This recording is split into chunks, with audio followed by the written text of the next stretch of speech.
भाजपा पक्षर राहुल गांधी कुश पुतलिका दाह भद्रक जिला बासुदेवपुर निर्वाचन मंडली भाजपा पक्षर रविवार सन्धार अटल बिहारी उच्च विद्यालय छक निकटरे राहुल गांधी एवं एआईसीसी अध्यक्ष मल्लिकार्जुन खड़गे कुश पुतलिका दाह करते विधानसभा नेता पाणी कल्याण महांती नेतृत्व में शताधिक भाजपा कर्मी एक शोभायात्रा बासुदेवपुर सहर परिक्रमा करते। सूचना अनुसार बिहार राज्य में कांग्रेस पक्षर एक सभारे भारतर प्रधानमंत्री मां विषय में आपत्तिजनक मंतव्य देते कांग्रेस दलर अध्यक्ष राहुल गांधी एवं एआईसीसी अध्यक्ष मल्लिकार्जुन खड़गे। यह आपत्तिजनक मंतव्य को विरोध कर राहुल गांधी एवं मल्लिकार्जुन खड़गे कुश पुतलिका दाह सहित समालोचना सहित राहुल गांधी एवं मल्लिकार्जुन खड़गे देथिबा आपत्तिजनक मंतव्य क्षमा मागंतु बोली भाजपा पक्षर दाबी करा। उक्त कार्यक्रम में बासुदेवपुर भाजपा वरिष्ठ नेता उमाकांत खुंटिया, जयप्रकाश मल्लिक, भगवान महांती, नगर मंडल सभापति आशुतोष सामल, पदमपुर मंडल सभापति रतिकांत दलई समेत बहु कर्मी माने उपस्थित रही प्रतिवाद प्रदर्शन करथिले। आशुतोष सामल, भारतीय जनता पार्टी बासुदेवपुर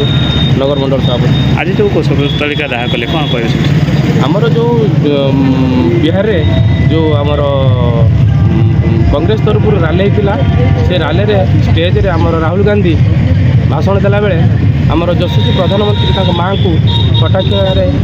माने अश्लील भाषा गाली गलौज करते। एटा गोटे निंदनीय आमर सनातन धर्म निंदनीय तेणु तार प्रतिवाद आमे ताकू क्षमा मागंतु प्लस तार जो बासुदेवपुर नगर मंडल में परिक्रमा कलु प्लस हूँ कुश पुतलिका दाह कलु आग को आम यही प्रतिवाद कर क्षमा मागंतु जदि क्षमा न मागिले आम पुणी तीव्र शासन दिवस अवसर में बासुदेवपुर पौरपालिकार समस्त राज्यवासी को अनेक अनेक शुभेच्छा ज्ञापन करुँची। प्रागत प्रचार माटी बलिदान माटी भाव में विभिन्न पौरपालिका पुरस्कार पाई प्रतीत होकार दायित्व सुचार उत्पादन कर जो सब समस्या विषय में आज आमको अवगत कर आगामी दिन में तार समाधान कांग्रेस राहुल गांधी का पुष्प दाह करा कौन कह गत अगस्त 27 तारीख दिन बिहार में जो रैली होता कांग्रेस जो पॉलिटिकल रैली होता से रैली में स्टेज ऊपर भारत यशस्वी प्रधानमंत्री नरेंद्र मोदी माँ एवं प्रधानमंत्री को जेपरी भाव में अशालीन भाषा गाली गुलज कर विरोध कर बासुदेवपुर निर्वाचन मंडली भारतीय जनता पार्टी तरफ राहुल गांधी एवं खड़गे कुश पुतलिका दाह कराई। आगामी दिन में जदि कांग्रेस क्षमा न मागती राहुल गांधी क्षमा न मागती